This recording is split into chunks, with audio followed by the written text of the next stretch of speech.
અરે હું કઉ છું આ કાલ રાતે મારું કોઈ ખાવાનું શાક નહીં હાલે તો લેજે ફટાફટ ખાવાનું કાઢ ને તો અમારા પેટમાં ઉંદીરા દોડશે તે બંધ હે થાય. હું બોલ્યા કાલે પેલા બાજુવાળાના લગનમાં એટલું ટોજું ભરીને ખાધું સફેદ ફાટીને બહાર આવે એવું થઈ જતું કહે કે ખાવાનું શાક નહીં આવે. હું શકરું ખાધું વચમાં અંતરનો ટેપો ખાધો છે કતી ફોટો દાળ ભાત ખાધા હતી મતે કોઈ પેટ ભરાઈ જતું હોય. ના પોચ મોહનતરના ઢેપા ખાવા એ જેમ તેમ વસ્તુ છે. તું ગધારી મારા ખાવા પાછળ નજર લગાય એટલે મારા રેદું ભરવાનું બંધ થઈ જાય. મને ખબર છે તું મારા ખાવા પાછળ પડી છે ગધારી હારી. એ મુઆ મારા હું ભૂખ લાગે તો હું તમને નજર લગાવ તમે તાર ફૂલીને આખલા જેવા થઈ જાવ તો મને હું હવ તારે તો એ જ જુએ છે કે હું ગમું આકડો થઈને ફરું. મને ખબર છે તારી અને એ બધી વાતો ભાઈ તું જવા દે ને શાંતિ થોડું ખાવાનું કાઢ ખવાઈ જાય. હા તે દિવાળી પહેલા જે નાસ્તો બનાવ્યો તો ને એ વધેલો એમ નેમ રખડે સાથે તમે એ ખાઈ લો. હે શાક રોટલા નહીં બનાવે તે? અરે હે ને શાકના રોટલા કાઢીશું આ દિવાળીમાં જે નાસ્તા બનાવ્યા છે એનું શું કરવાનું છે?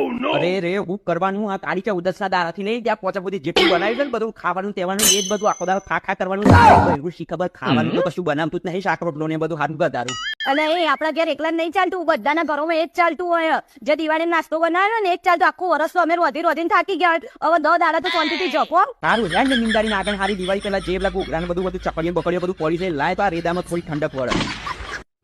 હેલો ફ્રેન્ડ, મારા કોમેડી વિડીયો ફ્રેન્ડ તમને કેવા લાગે છે? પ્લીઝ સારા લાગતા હોય તો લાઈક, શેર અને કોમેન્ટ કરજો અને મારી ચેનલને સબસ્ક્રાઇબ કરજો.